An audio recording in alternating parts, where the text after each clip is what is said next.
એટલે ભાઈ હતા આખો દી વિચમણામાં વિચરેલા એટલે ભાઈને તરત ઊંચા ભેગી નીંદર આવી ગઈ. ઊંચા ભેગી નીંદર આવી ગઈ ને બોન દીકરી હતા તે ભગવાનનું નામ લઈને માળાના મણકા ફેરવે અને એની વૃત્તિ ઈશ્વરમય બની. પણ આ દેહના ધર્મ કે જાગ્રત સ્વપ્ન સુષુપ્ત અને તુર્ય આ દેહના ચાર ધર્મ તો ભાઈને જાગ્રત અવસ્થા ગઈ તો સ્વપ્ન અવસ્થાની ભૂમિકા આવી. હવે સ્વપ્ન ભૂમિકાનો સ્વભાવ એને આપણે બધાને અનુભવે. સપનામાં જે આવે એ સત્ય ન હોય પણ લાગે સત્ય જેવું સપનામાં કાંઈ આપણને ખબર પડતી નથી કે આ સત્ય કે આ અસત્ય. સપનું સત્ય જ લાગે. આ ભાઈને સપનું આવ્યું અને સપનું આવ્યું તો એમાં ઘટના એવી ઘટી આ ભાઈ એવો તો ગુનાખોરીનો ગુનો કરી નાખ્યો કે ખટલો ચાલ્યો કોર્ટમાં અને મેજિસ્ટ્રેટ જજે એનો ચુકાદો દીધો. 10 વર્ષની કેદ આવી અને કેદ ભોગવી એવો ખૂનખારનો કેસ કરી નાખ્યો. હવે 10 વર્ષની કેદમાં વિશેષતા એ હતી કે રોજ જેલર એને 20 કોરડા ફટકારી વધારાની સજા. આવો ભાઈને સપનામાં વિચારણા વર્ચાઈ ગઈ. ત્યાં ઘટના એવી હતી કે આમ ભોગવતા 3 વર્ષ તો નીકળી ગયા સપનામાં ને સપનામાં.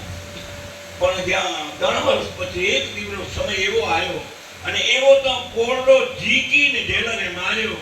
આ ભાઈ હોય કરતો જાગ્યો તો જાગ્રત ને અડધી ઊંઘની અવસ્થામાં જાગતે એના ઘરવાળાને કહેતો જો મારા વાળામાં કાંઈ નથી કે હમણાં આપણે રેણ કરીને ઉતા આ તો તમને સપનું આવ્યું હકીકતમાં કાંઈ નથી. ભાઈ ઊંઘમાંથી જાગીને પૂર્ણ જાગૃત અવસ્થામાં આવ્યો. એને સમજાઈ ગયું કે નાના આ તો સપનું છે અને સપનામાં જેમ ભોગવવું પડતું નથી એ કઈ નક્કી થાય કે જે જાગી જવાય તઈ નક્કી થાય કે આ તો સપનું હતું ભોગવવું પડશે નહીં. તો ભલા આપણે વિચાર કરીએ કે 3 વર્ષ ભોગવાઈ ગયા હવે 3 વર્ષ બાકી રહી ગયા 7 વર્ષ બાકી રહી ગયા એ કોણ ભોગવશે?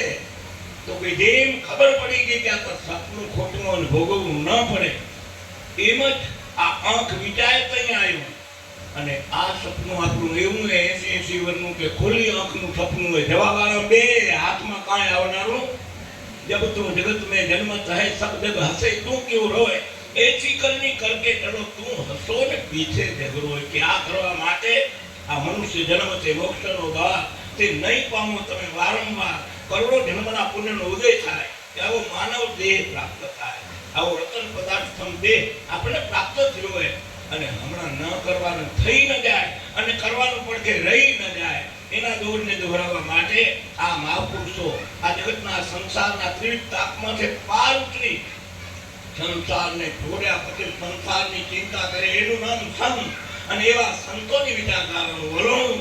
એટલે આપણી આ સંતવાણી તેમાંથી ચાલ રહી સત્યના મોતી વીણી આનંદ સ્વરૂપ ઈશ્વરને પામી જવું એ જ સાચી મનુષ્ય દેહની સાર્થકતા. અહીંયા આગળના દોરમાં અમારા ભજનના પંથમાં ભજન લઈને આવે ક્રિષ્ના દીકરી વિનંતી કરું કે ભજન લઈ અને આ ગતગંગાને આગળના દોરમાંથી પાવો.